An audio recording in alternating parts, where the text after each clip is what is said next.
అందరికీ నమస్కారం. ముఖ్యంగా ఈరోజు జగన్మోహన్ రెడ్డి గారి పుట్టినరోజు. దానికి ఆయనకి చిరుకానికగా ఈరోజు రామచంద్రపురం నియోజకవర్గం నుంచి సుమారు 1000 మంది వైసీపీ కార్యకర్తలు తెలుగుదేశం పార్టీలో జాయిన్ చేసుకుని ఈరోజు చిరుకానికి ఇవ్వడం జరిగింది. 40% ఓటింగ్ వచ్చింది. ఎందుకు వేసామరా అని చెప్పి ఇప్పుడు ప్రజలు మెల్లిగా రియలైజ్ అవుతూ ఉన్నారు. జరిగిన 5 సంవత్సరాల అభివృద్ధి సంక్షేమం చూశారు. జరుగుతున్న ఈ 18 నెలల్లో అభివృద్ధి సంక్షేమం కూడా చూశారు.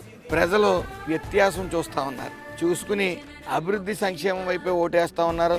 అనవసరంగా ఓటు వేస్ట్ చేసుకున్నాం, జగన్మోహన్ రెడ్డికి వేసి దాన్ని కరెక్ట్ చేసుకోవాలని చెప్పి ఈరోజు రామచంద్రపురం నియోజకవర్గం కురుపూరు గ్రామం కానీ, దంగేరు గ్రామం కానీ, అలాగే అముజూరు గ్రామం నుంచి కానీ సుమారు 1000 మంది వైసీపీ కార్యకర్తలు ఈరోజు నాయకులు కూడా ఈరోజు తెలుగుదేశం పార్టీ తీర్థం తీసుకోవడం జరిగింది. ఇదే నా గిఫ్ట్గా జగన్మోహన్ రెడ్డి గారికి అందజేస్తూ ఉన్నాను. ముఖ్యంగా మా ప్రతిపక్ష నేత, అవగాహన లేని ప్రతిపక్ష నేత, ఆయన పనితీరు నచ్చక, ఆయన మాట వరుస నచ్చక జనం ఇటువైపు చూస్తూ ఉన్నారు. ఈరోజు జాయిన్ అయిన ప్రతి ఒక్కరికి కూడా నా హృదయపూర్వక నమస్కారాలు తెలియజేసుకుంటూ థ్యాంక్ యూ.